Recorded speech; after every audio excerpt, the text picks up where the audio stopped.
Good morning, good afternoon, everyone, and welcome to today's CC-Webinar.live keynote and panel session, and thank you for joining. We would also like to thank Rostelecom, our sponsor, for sponsoring today's CC-Webinar.live session. And now I would like to welcome CC Ambassador Eric von Stockholm to introduce our keynote speaker and later on to moderate the session.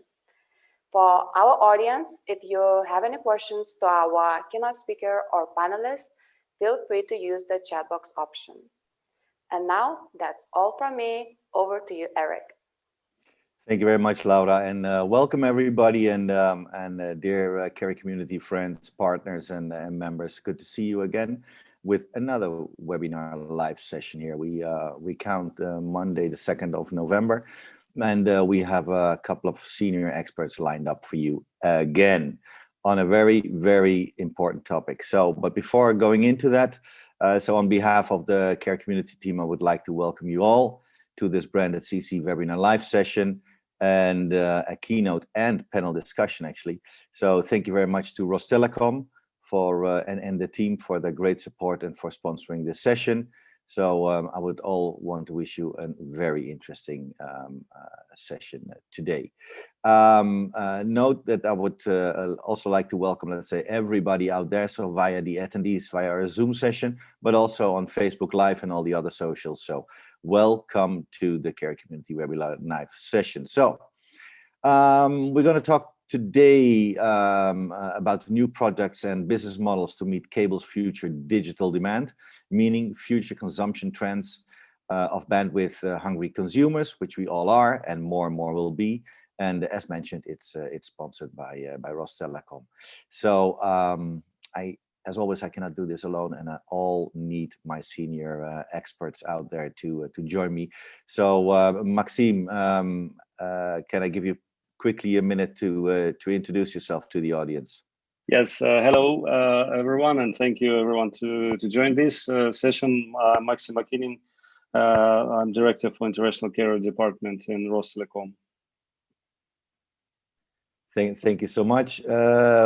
We go from Russia, we go to, let's say, Paris. Robert. Oh, hello there. Robert Wallin here. I'm a Managing Director for the telecom sector at Natixis. We are a French bank. We are supporting telecom sector, generally speaking, and primarily on the infra side, data centers, fiber to fiber developments, tower, subsea segment is one of the major business opportunities as well. And that's why I'm on board here. Thank you. Okay, thank you so much. And let's go to Uganda. James, are you there? Yes, I'm still here. Hi, Eric. Perfect. Hi, guys. Yeah, my name is James Bierhanga. I'm the General Manager for Raxio Data Center in Uganda.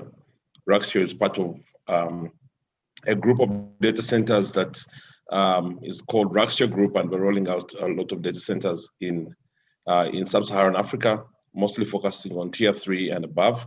And Uganda is our first market of operation. Excited to be here.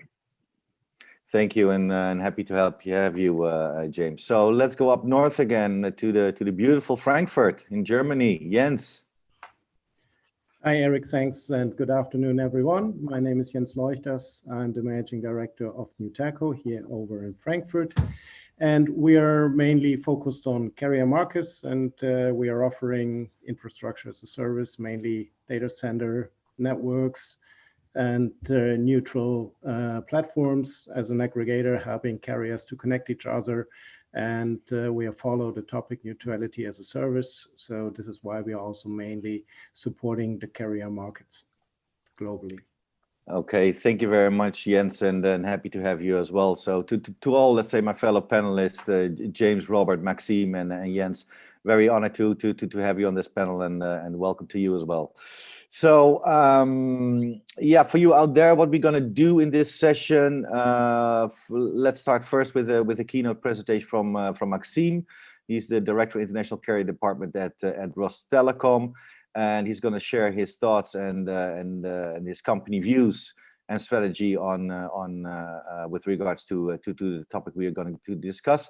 So and afterwards we're gonna bridge this into let's say our panel sessions. And in the meantime, if you have questions out there for Robert, for anybody else, please let us know using the chat box, and we'll see if we can incorporate your questions in our panel discussion, or even after Maxime's keynote presentation. So thank you very much, guys. Please keep on listening, and Maxime, the floor is yours. Please take it away. Thank you, Eric. And once again, just wanted to welcome everyone here on this session. And as I mentioned, so my name is Maxime. I'm responsible for international carrier business at Rostelecom. And few words about Rostelecom itself, as I skipped this introduction. So in the beginning, so we are the leading Russian nationwide fixed, mobile, and wholesale carrier. So we cover all Russian territory and touching directly majority of population with a fixed line, mobile, and also on the so we are quite important player. So on the Russian and international wholesale carrier business. And today in particular, I'm going to talk about this wholesale business, and in particular trends and opportunities related to huge growing demand for transcontinental connectivity. And of course, being Russia, so it's obviously important, is in obviously important position, and mainly from geographical point of view, but not only geographical point of view. And what I would start to discuss is we have collected some information from the market. And before I share some thoughts about and make some announcement from Rostelecom in particular, I would like to touch quite well-known trends which we see as very important for not only for regional market but also for global market. This is commonplace already that traffic growth is now is not far not the theoretical matter. We see it every year, but this year became in particular important, and so I couldn't compare this to 2020 with any other year. And so this it's worth to mention that we're hearing from many people on the market and experts and our colleagues that all those predictions on the traffic growth, they just came true this year. And so just all the curves of growth are squeezed somehow, so in terms of timing. At the same time, so this is clear, so that as the importance of infrastructure is growing, so and now it just became crucial for the world and for the economies. It needs to be reliable, it needs to be diverse, and it needs to be able to support this growth. And in particular, I'm talking about geographical diversity, but not only, but mainly geographical diversity. And as we are talking today about Europe-Asia traffic, so this is again, so we're hearing from different people and specialists on the market that too much traffic goes via too less geographies. Yeah, that definitely brings some potential risks. And when it comes to such a huge growth, then the world and global infrastructure became quite dangerously dependent on very few selection of the routes. Another important trend, and it's not related to COVID, but related to the overall situation, how world is being developed, is geopolitical situation. Is of course we are in telecoms. We are I think that we are the most business as usual segment. Yeah. So but the geopolitical situation still started to influence since last year, since last couple of years, recent years. And we see not only this influence in terms of like the themes for discussions and talks, and but so it started to influence strategy of the company. To name a few of those developments, or maybe one of the most visible one is the Chinese traffic distribution and the routings. So, and this is not a secret that the Chinese company started to reconsider and to adjust their network development strategies. Another influencer, which is not new, but into 2020, it started to be so really huge in influence, is the evolution of business models. So this is actually one of the topics for this today's session, and consumption trends. Also, like a few threads which is quite visible is that if we would take a look at the consortium practice on submarine cables, which is still more than 90%, if not more, of the global transcontinental traffic, then the consortium, the classical consortiums, they have transformed over the course of last number of years. And now the consortium started to become smaller, and more private cables are being built by different actors, but mainly, of course, by OTTs.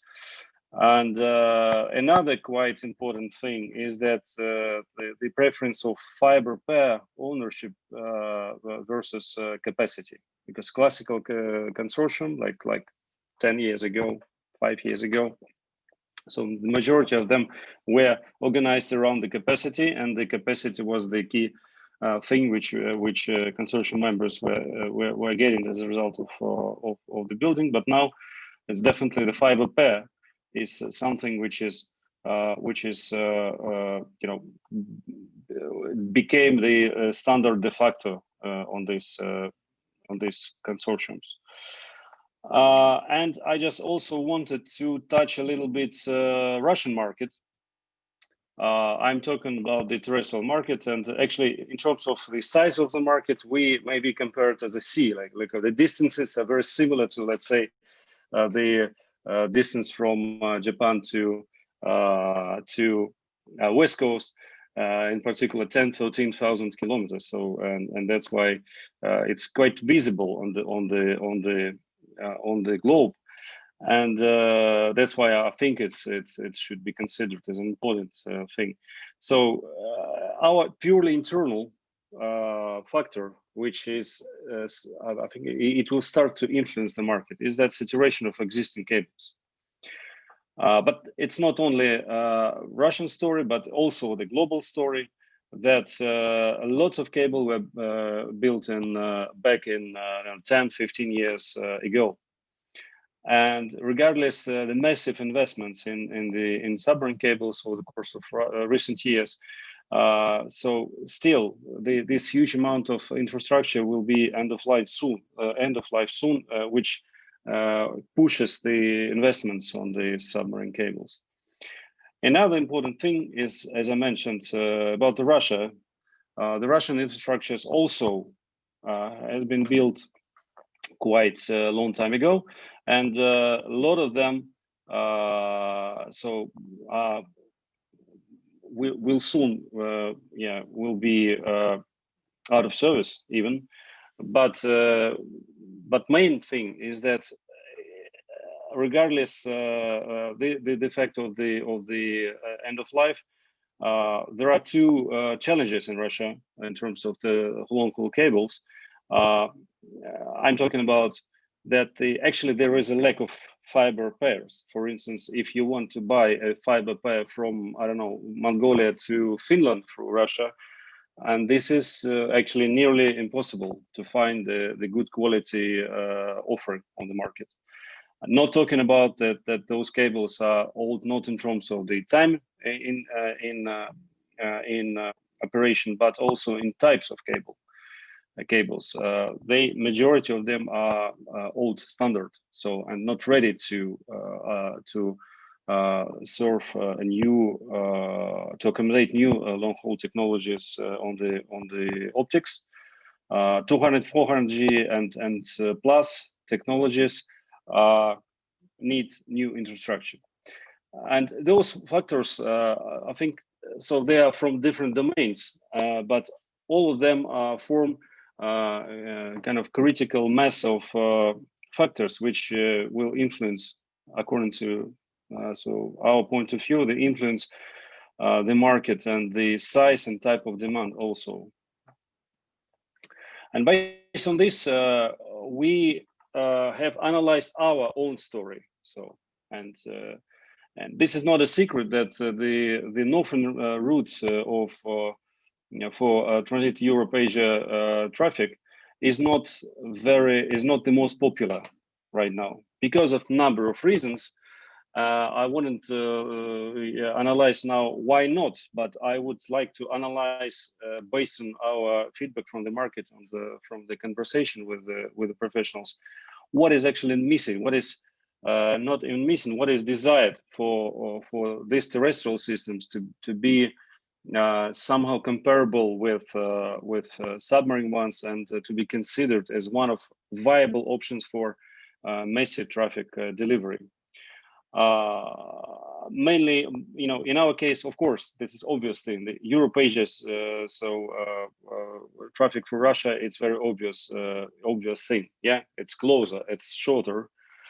But what is missing is this new business model based on the capacity. And in our case, in our situation, so it's even capacity not delivered by consortiums, which is neutral and cost effective, etc. But some form of combination of capacities, like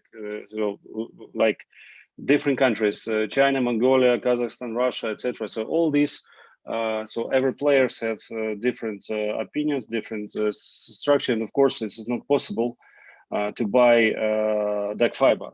Yeah, so even Russia, if Russia would be able to provide so, but the other countries, they have different policies and different approaches to that.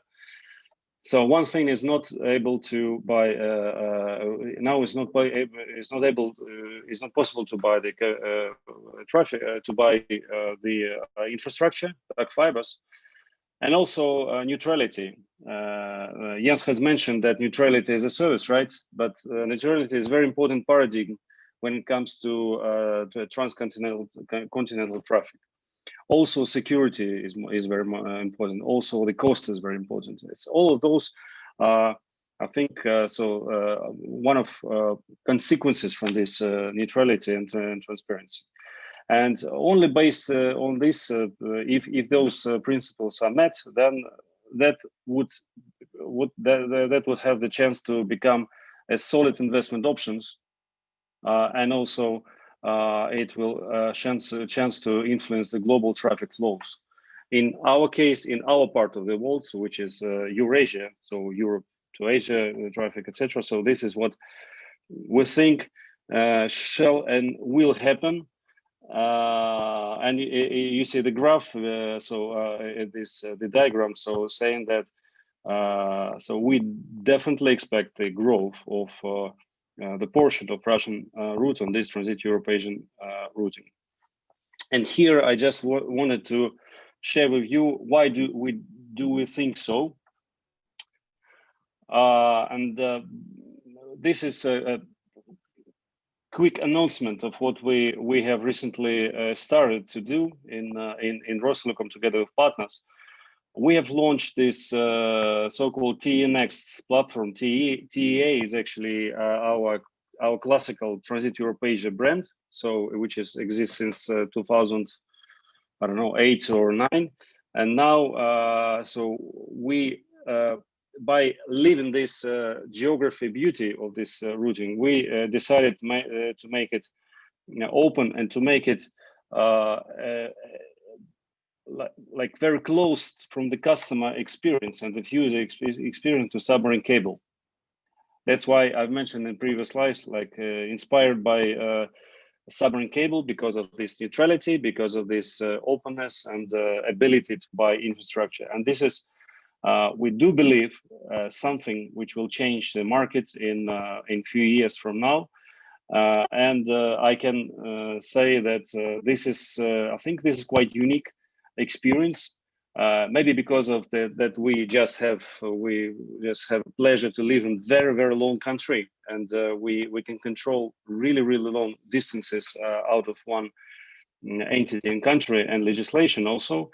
But also this is a quite important development in terms of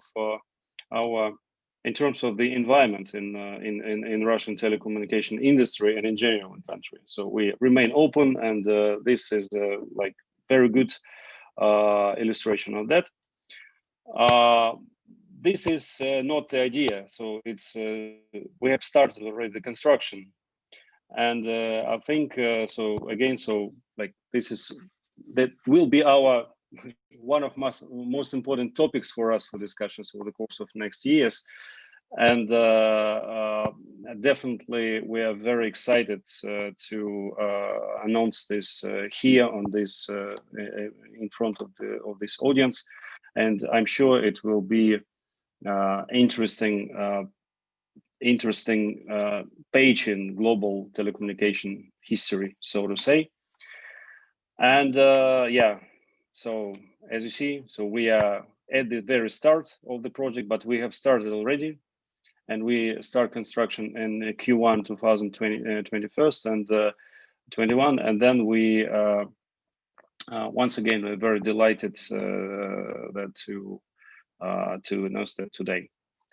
And I would say that this, from my point of view, this is one of quite important examples of how the industry can change, and the models, the business models, and in our case, to deliver true neutrality is so from the place where few people and experts would expect, frankly speaking.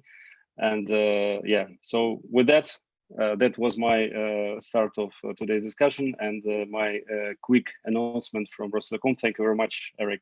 Over to you. Thank you very much, Maxime, and very much exciting. And congratulations with the TN Next.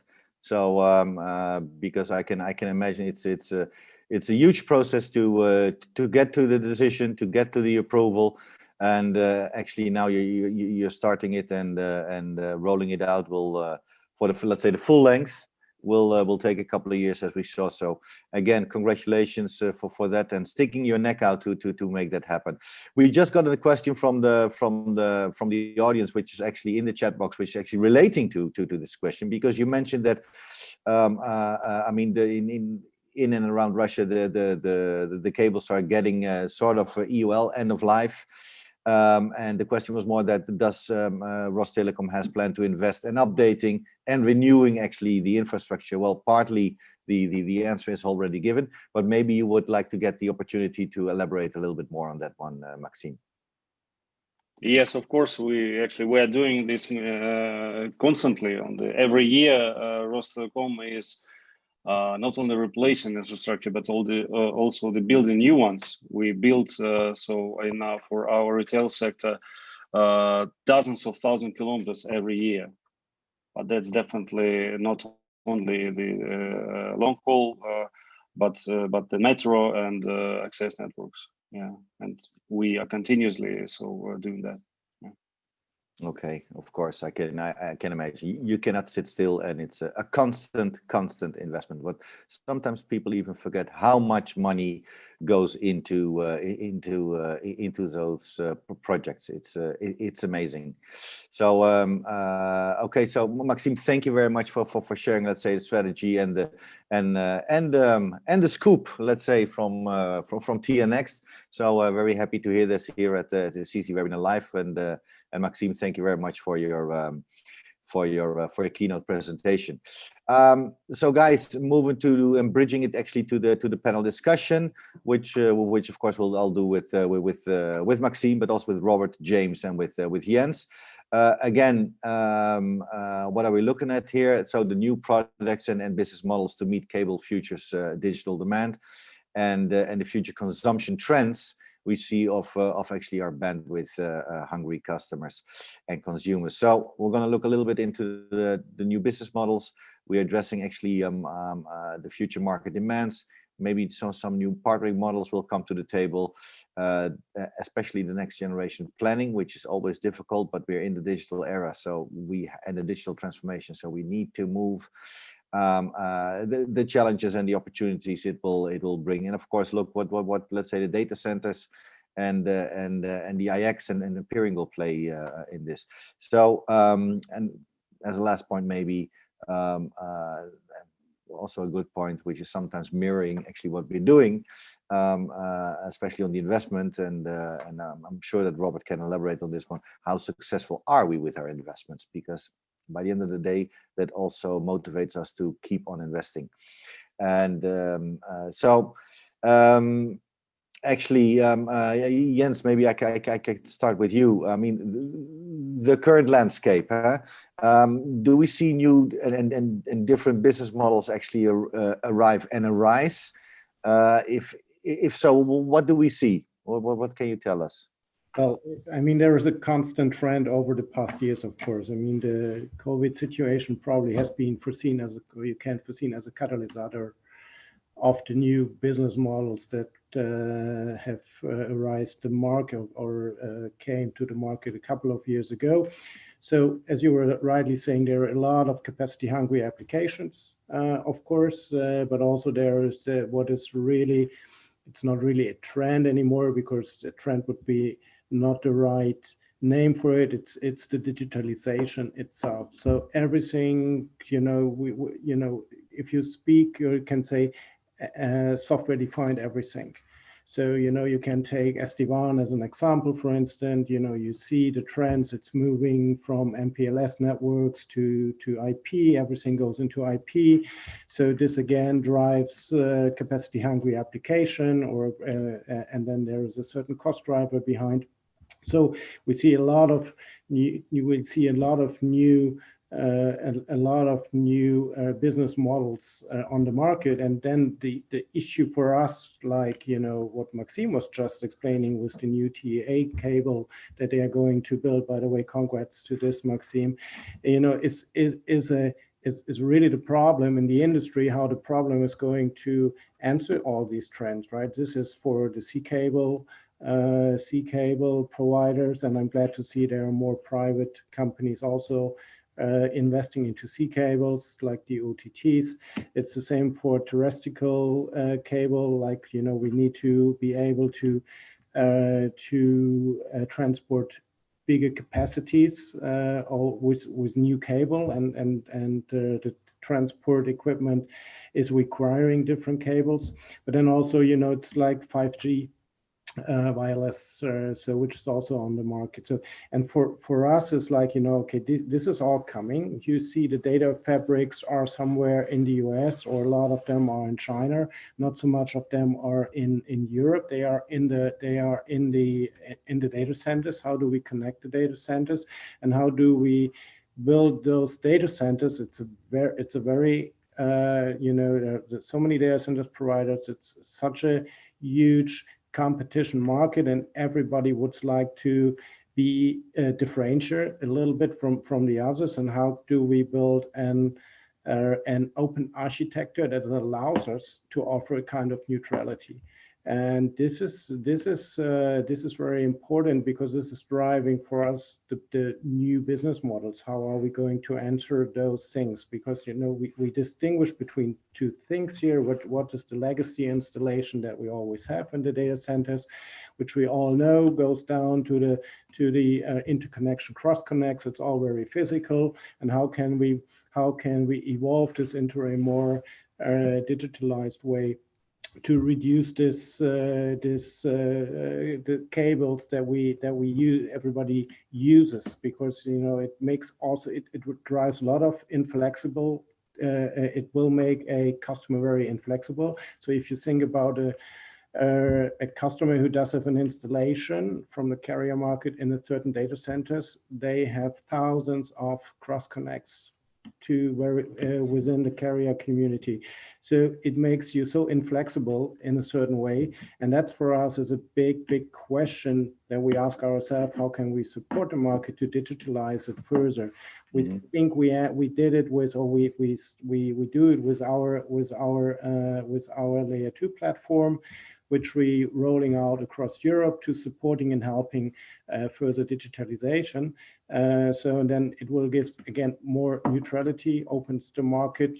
People can easily, companies can easily do business together, and it will also help and support to connect companies that offer huge bandwidth, that offer cloud connect, that offer data center space, that offer other Ethernet platform, DIXs. So this is what we believe in the carrier sector is very important to do. So really looking into the fundamentals of a data center, how can we further support digitalizing the cross-connect business to give more flexibility and to be more agile on the market.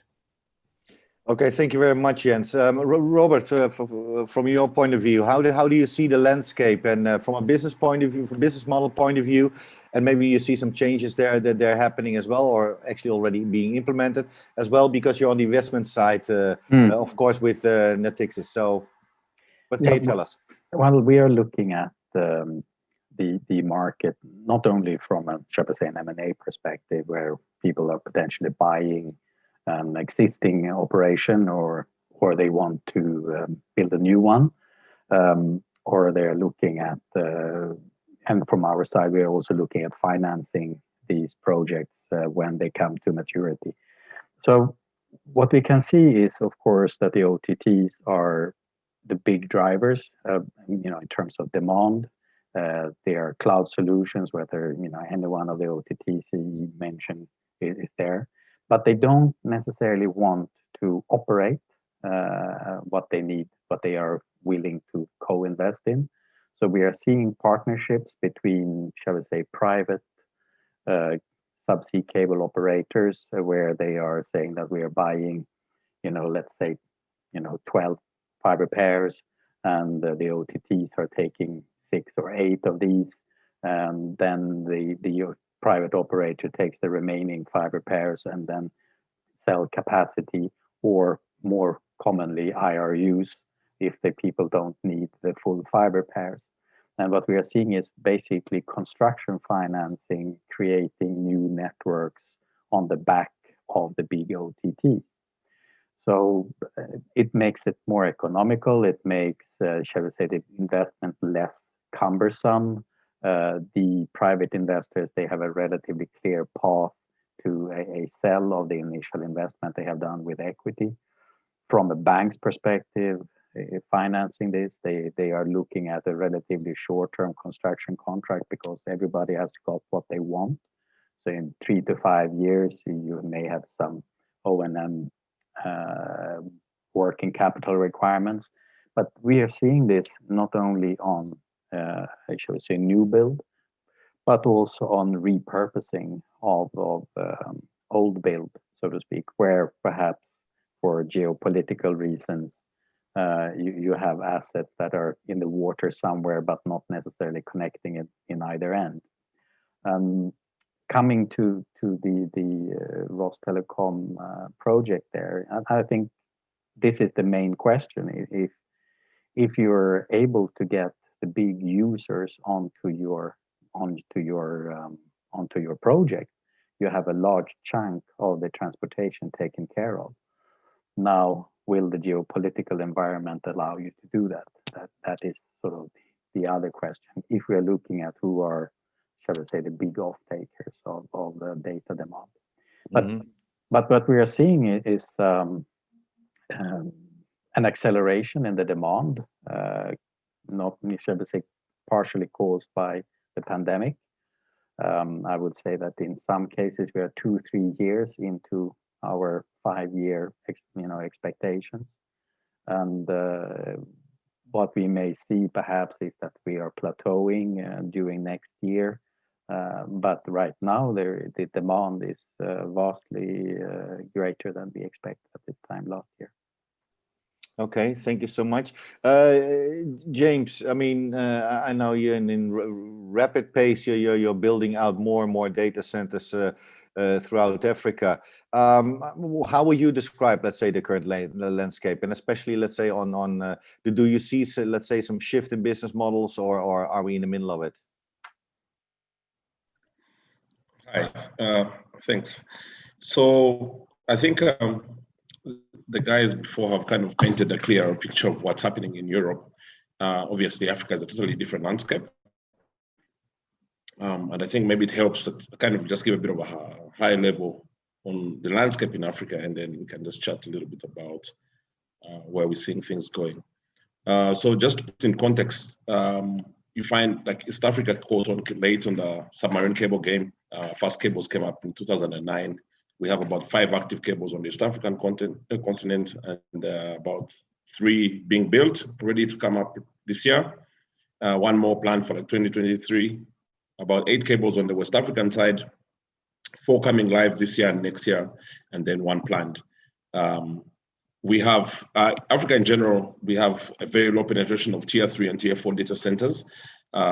It's the new trend. It's something that's starting to grow.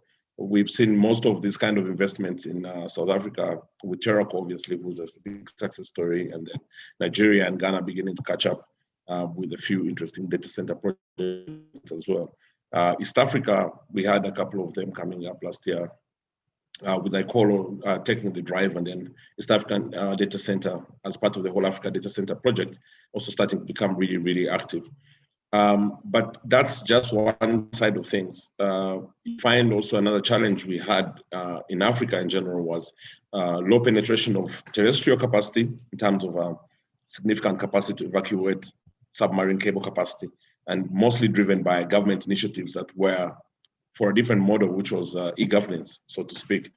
So then the MNOs came in and started investing significantly in terrestrial capacity, again, primarily driven for their own voice traffic, right? A few carriers started to come into play, Liquid being one of the big ones, and then of course for like Wananchi, same thing we see in West Africa with Glow taking a very strong step, and then we're starting to see a lot of the capacity starting to get inland. But you have to keep in mind that a lot of African cities are not necessarily on the coastline, so there is a huge amount of capacity required for transportation into the inland countries, the landlocked countries, and also just to get into the data centers and switch centers within the cities. So that in itself kind of started playing a bit of a role in keeping the cost a bit difficult to break down and get the right kind of price points for the internet growth. And then we've always had the community-driven growth in IXPs and IXPs and IXP pairings, but it's still on the low scale. A lot of countries have their own IXPs, but not too many countries are pairing with each other in terms of IXP penetration, meaning that a lot of traffic is breaking out from a transit perspective and not rather actually staying within what you'd call IXP type interconnects. So that also has some kind of effect on how fast things would grow, right? So the other issue that kind of has been a major driving factor around business models and how the market growth has been that the primary access networks were built by MNOs and ISPs for business, for corporate companies, because that has been the driver. Now, with a sudden shift in things, the big catalyst that, let's say, COVID has been, you find that the shift has moved from enterprise to rather home and SMEs, where everyone is spending more time studying, working from home, entertainment at home. So the need for high capacity to the home is quite significant. But the networks were not yet built for that. The penetration of fiber to the home has been low.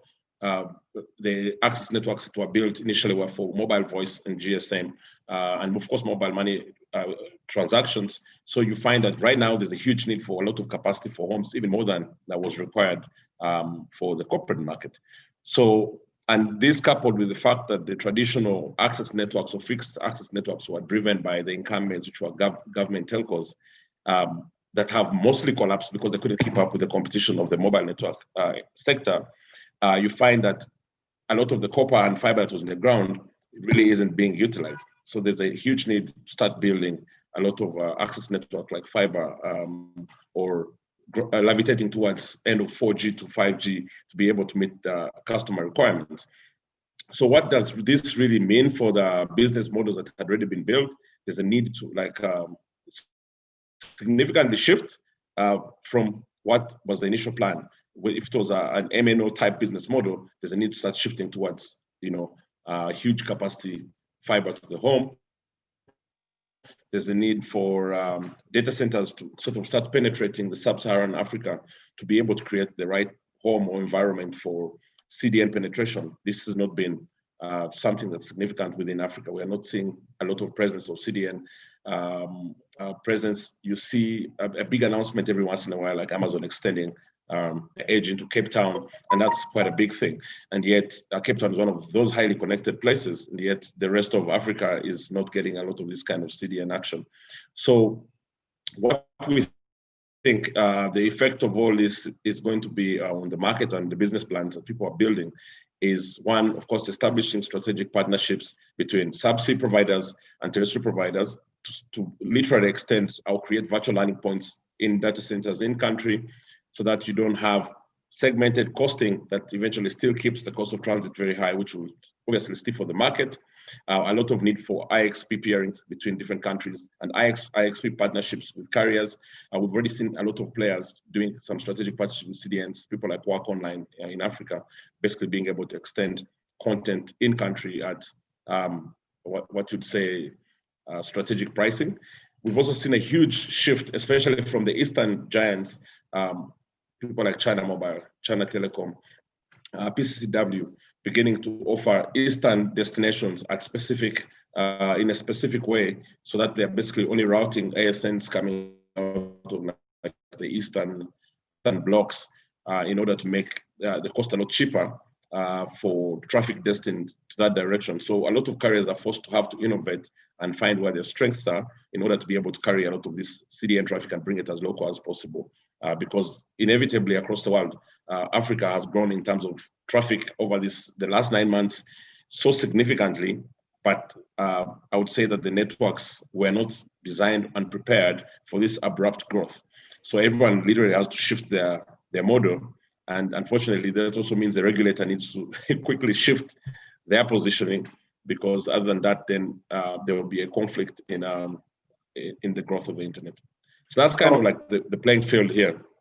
Absolutely, and I'm proud to say that I've been traveling to Africa more than 100 times, and I know a little bit about the African continent. I did a lot of projects that I did over there, and what from my point of view would also be, it's also that the regulators would, from the different countries would work together, especially with the landlocked countries, because they pay a huge amount of transit fees, and next to this. What I think is that if the African, let's say, content would remain on the African continent, that would also be, let's say, already a big part of the utopia, which would make me, and I think all Africa, very happy, because to shift it to around the world and then go back again. I mean, Africa is too important, too big, and too beautiful for that. So that would be my wish, actually, to happen. So I fully agree with you as well, James, that those are the obstacles and the challenges which are there, amongst others. And of course they are more emerging, actually, as we say, due to the COVID situation. So thank you, James, for sharing the African situation for us. Now, Maxime, what do you think in general? What are the current market demands, and which do you see for the future? And then how do you think that we can address, let's say, the demands? Yeah, so I have shared the key ideas in my my presentation, but what maybe I would add and to this one, to what has been already said, is that now is interesting moment that from one point of view, so there is a clearly growing demand, and it doesn't, this growth is not going to stop. And but not only the natural growth, but these we have mentioned a few times today, geopolitics situation, and the geopolitics situation so may influence not only negatively, but sometimes it's just would change the flows of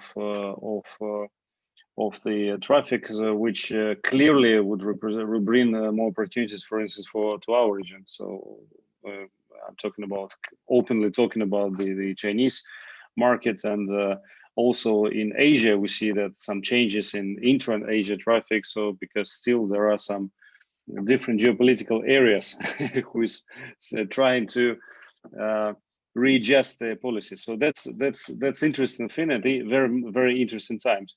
At the same time, so what I wanted to mention. So I've noticed that still, apart from this, the growth of demand. So there are some sometimes slow down in investments. Yeah, now the challenging time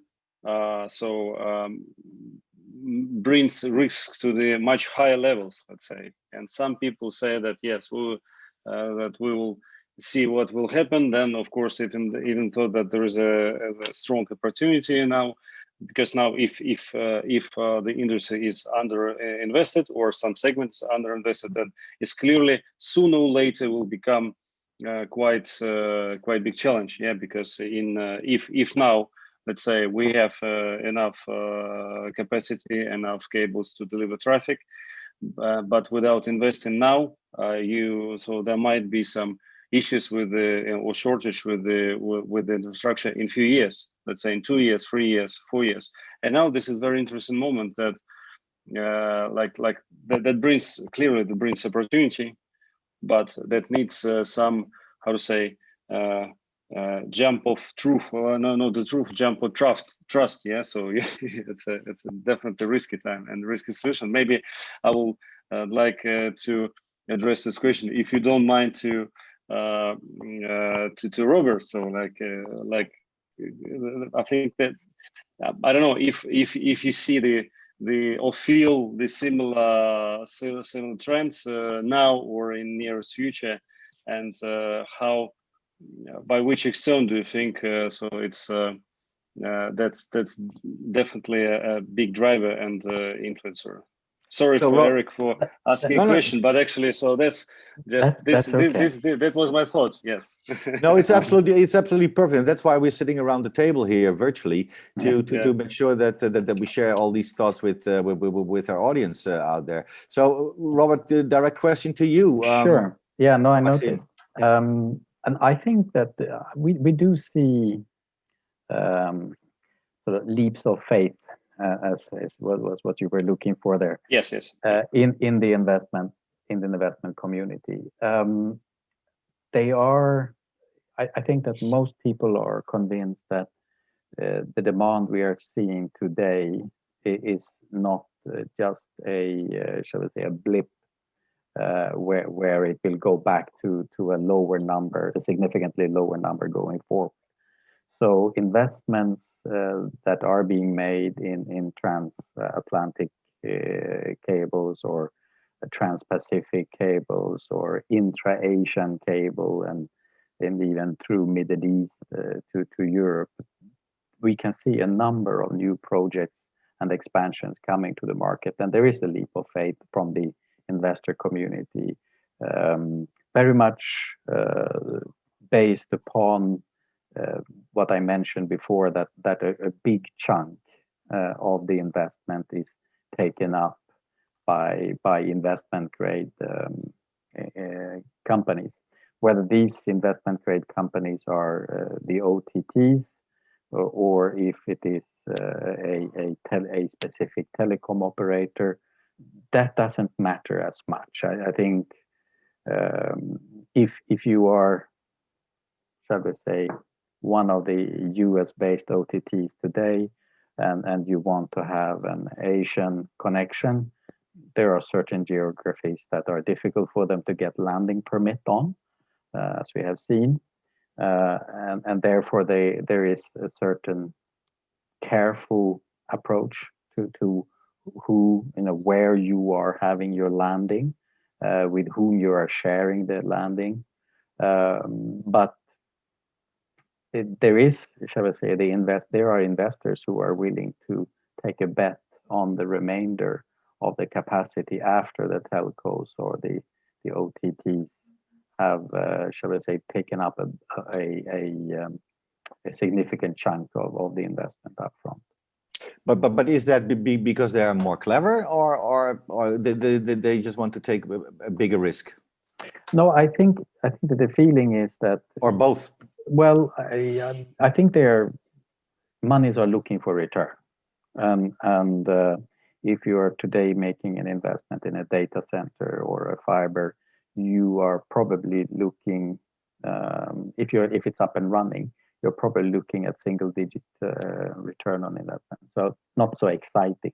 So where you want to be in the beginning of a data center, or you want to be in the beginning of a fiber, whether it is terrestrial or subsea is less of an importance now, even though subsea has a little bit more of a historical challenges because of the very up and down performance. But I would say that the similarity in the investment approach is becoming very apparent. You make sure that you have, shall we say, a base load taken up front, and then you as an investor, you have a view on whether the demand that you are creating capacity for will be there in 2 years' time when you are coming to market. And in some market segments, we can see the growth in traffic is very, very significant. If we're talking transatlantic or trans-Pacific, you can also see it intra-Asian. It's no doubt about it. And then the question is, how are you going to get from Asia into Europe? We have seen a terrestrial solution today. And then there is, of course, the possibility that you might go from Asia through Middle East, and then up through the Mediterranean into Europe that way. Or if you are braving the elements, you can go the polar route, where you are introducing exciting elements like freezing water over the winter period. But there is definitely possibilities, and the only tricky part to navigate is of course the geopolitical aspects, where at the moment collaboration is perhaps not the highest point on the agenda, where regardless of from which direction you're looking at. No, sure, but those will go up and down, and especially Yes. on within investments. From what I know and experience actually over the last couple of years, Yeah. that the investment will come anyway. Maybe not this project, but there is another project. So I agree.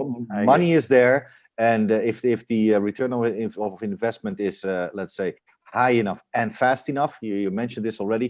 I think that investment, because the money is there. It's just is it project A, B, or C? Yes. So thank you, Robert. I think we need to move a little bit on, and Jens,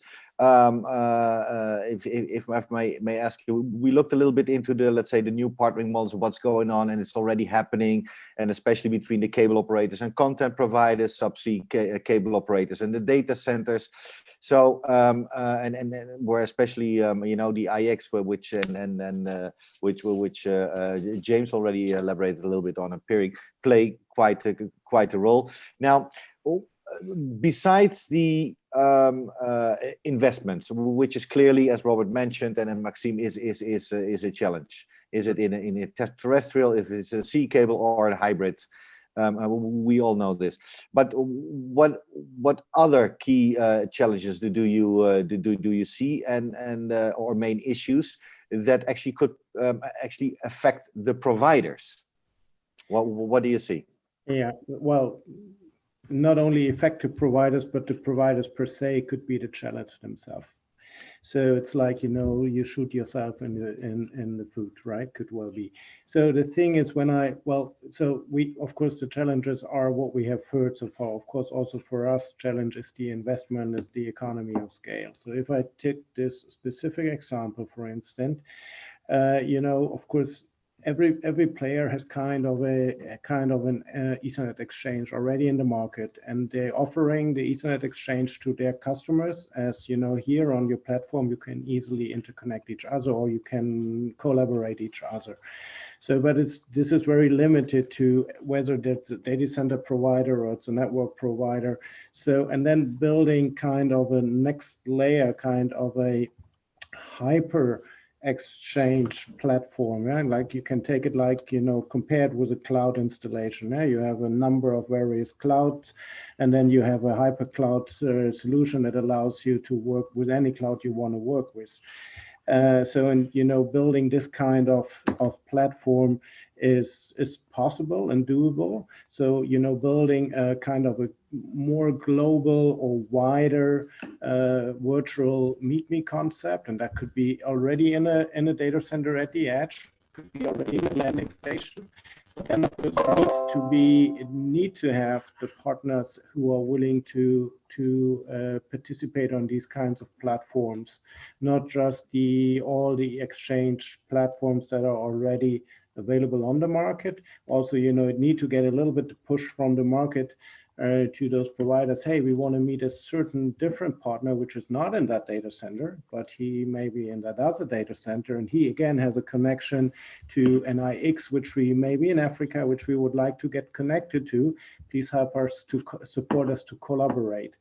So, and that's for me, it's a wider challenge and a bigger issue, because, you know, it's not like that you're running through open doors and everybody's welcoming you, because it will take a certain stack of business from a platform away, potentially. My own view thinks it will be not. I think we will only, you know, if we are to think about more an open architecture platform in a way that we allow this neutrality, that we build more virtual meet me concepts in various places, it will help the community for, you know, to expand and to grow the collaboration that we need to answer all this capacity hungry applications, further digitalizations, and of course, that's my view.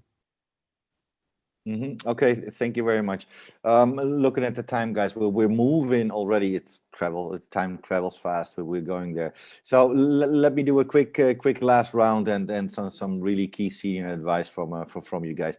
So and maybe you can take a couple of things into account. So for instance, James, for you, what do you think is there to expect, and on please include a little bit the OTTs, because they are pushing the operators actually to that we are in a new landscape, and that we have to you know, look at let's say the new key drivers we have there, and so how do you see the future? What's out there? What's coming to us? That's a good question, Eric. Okay, so maybe I can start again with case studies on what's happening in the continent. We've seen some bold moves by the OTTs. For example, Google with Project Link, investing in a couple of African countries and trying to force or stimulate the growth on access networks. I think they did a project in Kampala, they did a project in Monrovia, they did Accra in Ghana. We've seen Facebook in partnership with Airtel and BCS trying to push aggressive penetration of inland transit cables in DRC. I think they're going into Zambia, in northern Uganda and southern Sudan. So we've seen a deliberate effort by OTTs trying to force operators to either move or move out. type say. There was a big announcement last year on the Facebook submarine cable come in and compete or basically offload a lot of traffic from all around Africa. So we've seen a significant amount of effort coming in from the OTTs trying to nudge for faster action. But we have to obviously think through what the real challenges are. there's very low diversity of cable infrastructure in the country. A lot of this is being addressed by perfect competition, but we still definitely need more regional diversity of cable infrastructure. We need a lot more adoption of cloud services, especially because the African market sort of grows in a very unique way. It's like the cart before the horse type situation. We've got a huge growth in mobile money as a payment platform, which consequently has sparked a huge growth in online markets and online deliveries, attracting investment in platforms like Jumia, which I think was listed last year as well.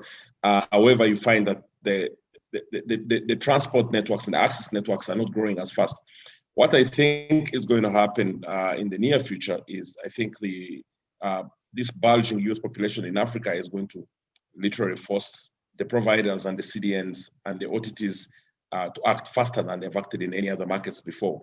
I don't think there is any way you can ignore the number of the mobile phone penetration, the mobile phone handset growth, the adoption of applications that is happening here, the shift from enterprise to home that's growing in terms of based on the previous growth in Africa more than almost anywhere else in the world.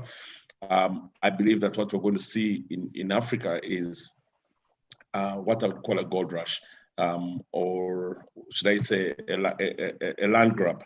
I think it's a virgin market still to an extent. It's still one of the interesting markets to play in. I think we might see a huge influx of players across the board to bring cloud, to bring CDN, to extend infrastructure in the market in order to drive these applications. That's my prediction anyway. Okay, thank you so much for sharing. Maxime, what do you think is out there? What's coming to us? Next to the next day, of course. Okay, so just few things would summarize. Like landscape of, I believe that landscape will continue to evolve and to change, and telcos. I definitely see telcos and big telcos on the map, on the business map, and we haven't mentioned today, but I'll mention it right now. So two very interesting investment deals, so like GTT and Telecarrier, yeah. So which is kind of direct or indirect confirmation of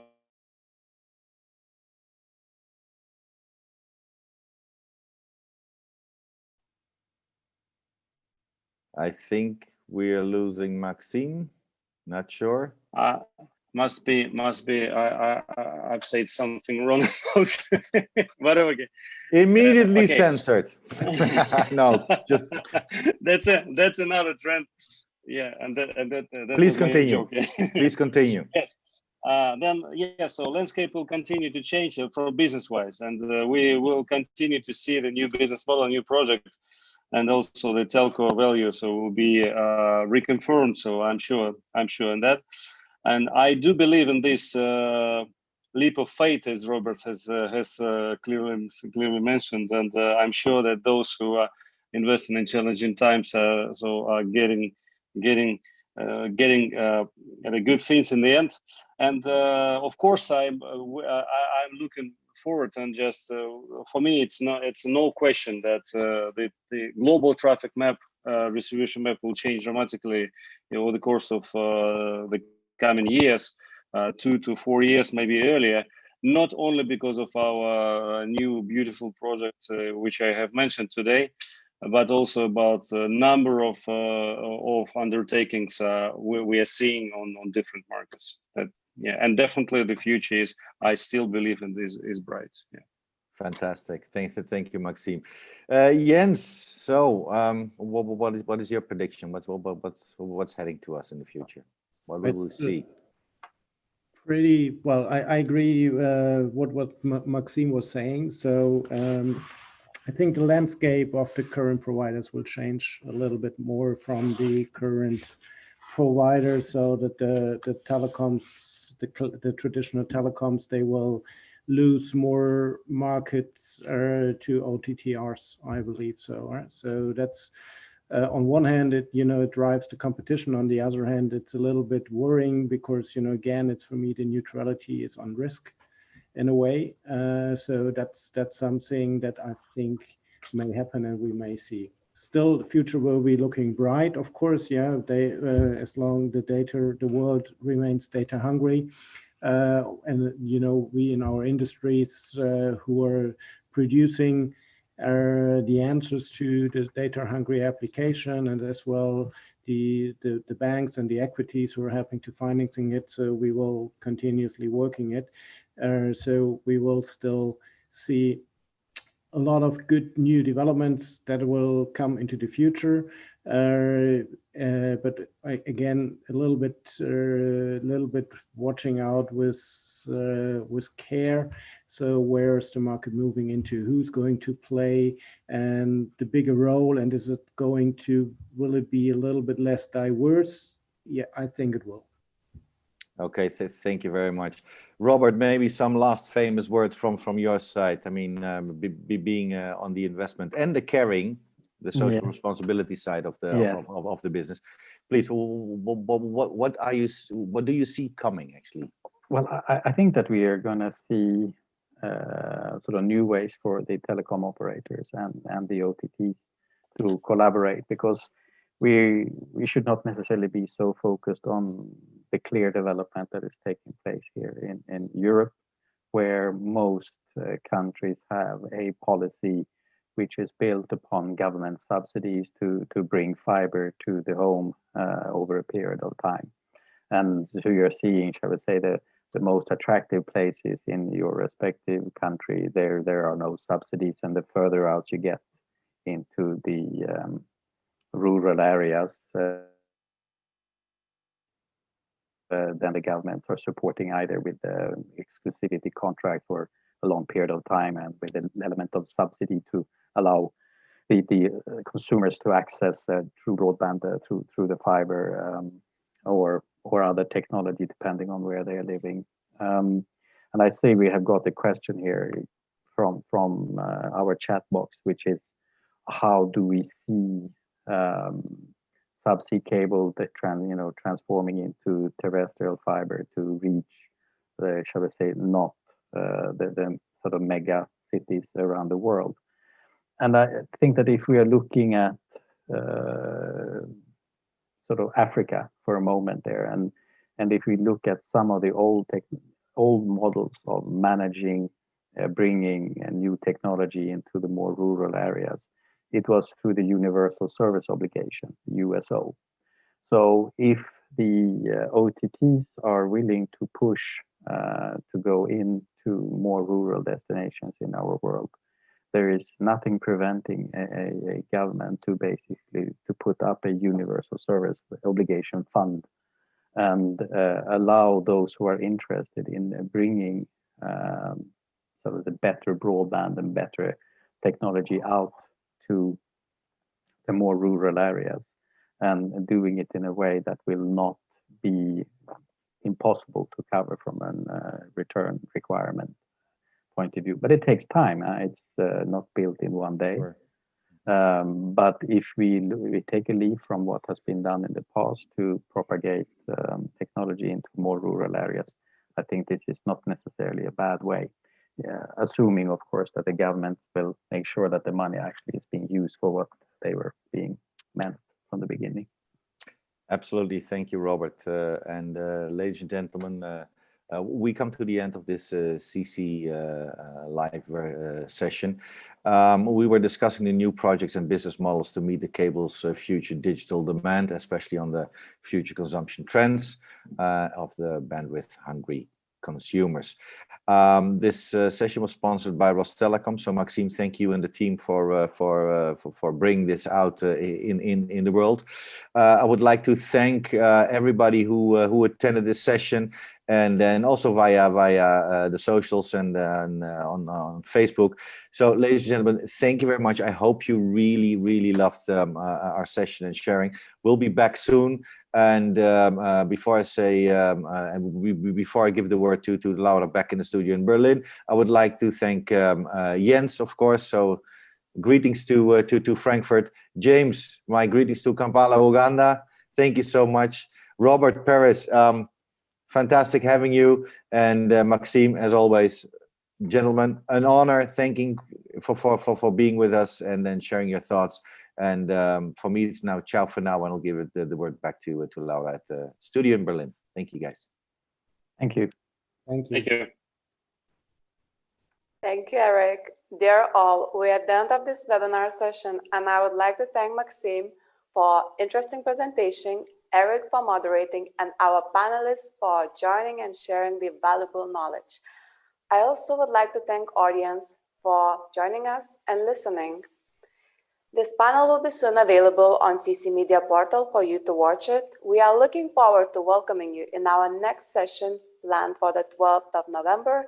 For more information, please visit our event portal. If you're interested in supporting and sponsoring one of our future branded webinars, contact CC team. Also, for all future updates and fresh content, follow us on social media channels. And goodbye for now. See you next time.